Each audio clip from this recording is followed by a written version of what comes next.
நாய்கள் கடித்ததில் 9 பேர் சேலம் மாவட்டம் ஓமலூர் அரசு மருத்துவமனைகளில் சிகிச்சை பெற்று வருகிறார்கள். தொளசம்பட்டியில் நடந்து சென்று கொண்டிருந்த 65 வயது முத்துச்சாமி என்பவரை வெறிநாய் கடித்த நிலையில் மேல் சிகிச்சைக்காக சேலம் அரசு மருத்துவமனையில் சேர்க்கப்பட்டார். தெருநாய்கள் கடித்ததாக தொளசம்பட்டியைச் சேர்ந்த மேலும் 6 பேரும், அமரகுந்தி மற்றும் அரங்கனூரைச் சேர்ந்த தலா ஒருவரும் ஓமலூர் அரசு மருத்துவமனையில் சிகிச்சை பெற்று வருகிறார்கள்.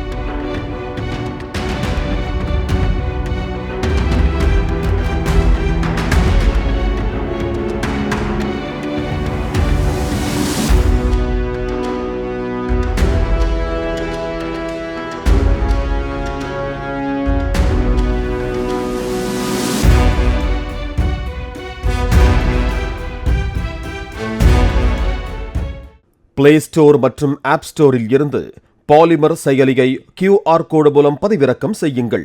செய்திகளை உடனுக்குடன் பெறுங்கள்.